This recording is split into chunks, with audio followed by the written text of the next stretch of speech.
When in the course of human events it becomes necessary for one people to dissolve the political bands which have connected them with another,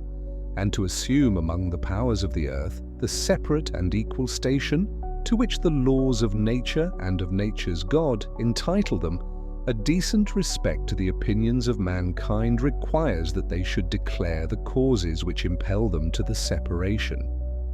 We hold these truths to be self-evident, that all men are created equal, that they are endowed by their Creator with certain unalienable rights, that among these are life, liberty, and the pursuit of happiness.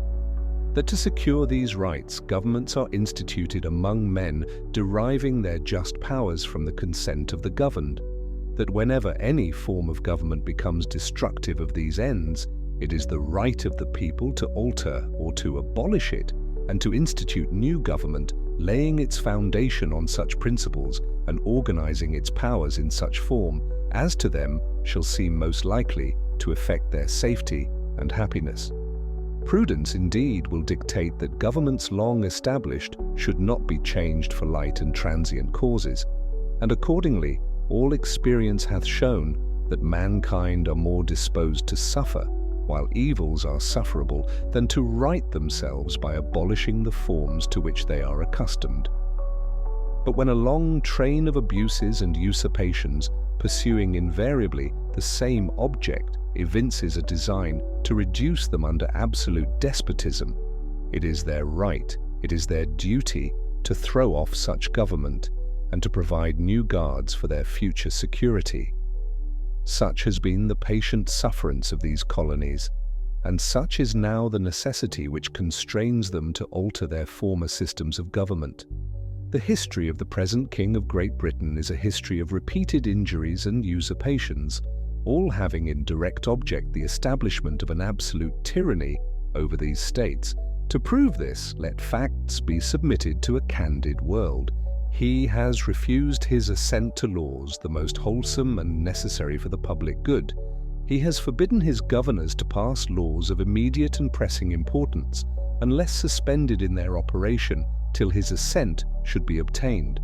And when so suspended, he has utterly neglected to attend to them. He has refused to pass other laws for the accommodation of large districts of people, unless those people would relinquish the right of representation in the legislature, a right inestimable to them and formidable to tyrants only. He has called together legislative bodies at places unusual, uncomfortable, and distant from the depository of their public records, for the sole purpose of fatiguing them into compliance with his measures. He has dissolved representative houses repeatedly for opposing with manly firmness his invasions on the rights of the people. He has refused for a long time, after such dissolutions, to cause others to be elected, whereby the legislative powers, incapable of annihilation, have returned to the people at large for their exercise, the state remaining in the meantime exposed to all the dangers of invasion from without and convulsions within. He has endeavored to prevent the population of these states, for that purpose, obstructing the laws for naturalization of foreigners, refusing to pass others to encourage their migrations hither, and raising the conditions of new appropriations of lands. He has obstructed the administration of justice by refusing his assent to laws for establishing judiciary powers. He has made judges dependent on his will alone for the tenure of their offices and the amount and payment of their salaries. He has erected a multitude of new offices and sent hither swarms of officers to harass our people and eat out their substance. He has kept among us in times of peace standing armies without the consent of our legislatures. He has affected to render the military independent of and superior to the civil power. He has combined with others to subject us to a jurisdiction foreign to our constitution and unacknowledged by our laws, giving his assent to their acts of pretended legislation, for quartering large bodies of armed troops among us, for protecting them by a mock trial from punishment for any murders which they should commit on the inhabitants of these states, for cutting off our trade with all parts of the world, for imposing taxes on us without our consent, for depriving us in many cases of the benefits of trial by jury, for transporting us beyond seas to be tried for pretended offences, for abolishing the free system of English laws in a neighbouring province, establishing therein an arbitrary government, and enlarging its boundaries so as to render it at once an example and fit instrument for introducing the same absolute rule into these colonies, for taking away our charters, abolishing our most valuable laws, and altering fundamentally the forms of our governments, for suspending our own legislatures and declaring themselves invested with power to legislate for us in all cases whatsoever.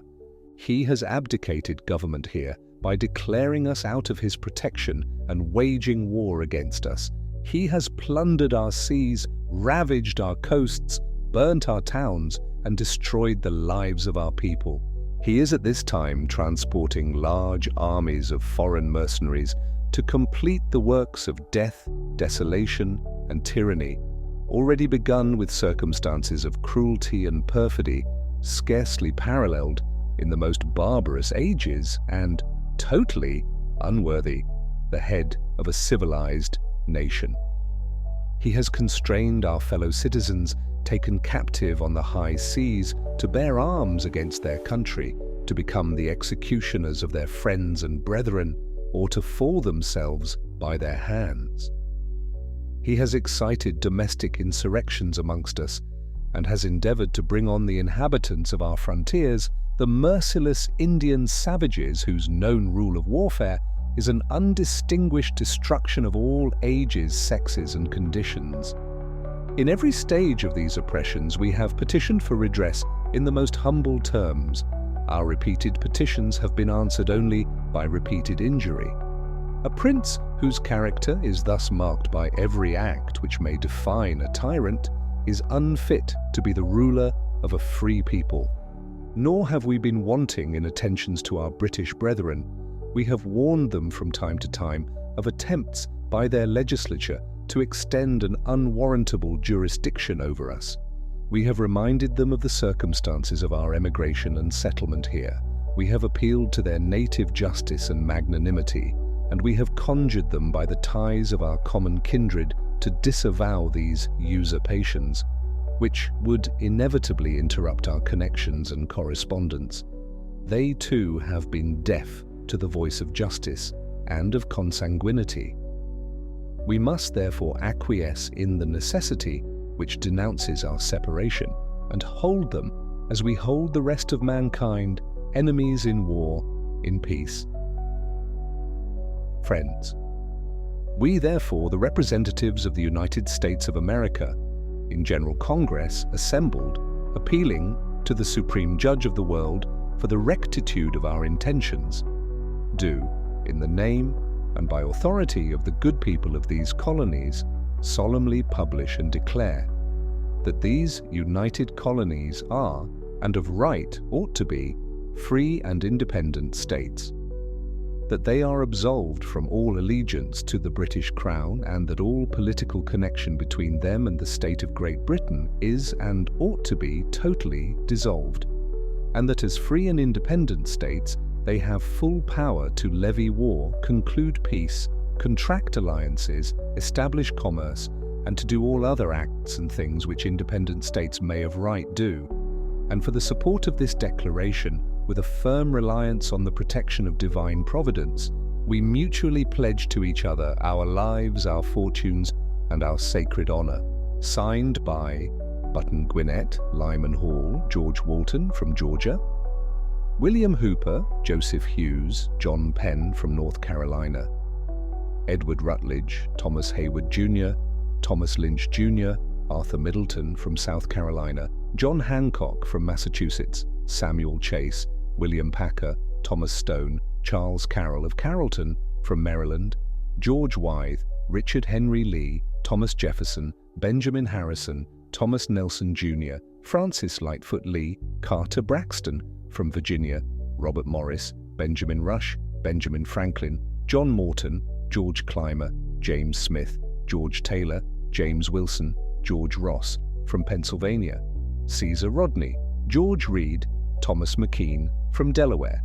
William Floyd, Philip Livingston, Francis Lewis, Lewis Morris from New York, Richard Stockton, John Witherspoon, Francis Hopkinson, John Hart, Abraham Clark from New Jersey, Josiah Bartlett, William Whipple from New Hampshire, Samuel Adams, John Adams, Robert Treat Paine, Elbridge Gerry from Massachusetts, Stephen Hopkins, William Ellery from Rhode Island, Roger Sherman, Samuel Huntington, William Williams, Oliver Wolcott from Connecticut, Matthew Thornton from New Hampshire,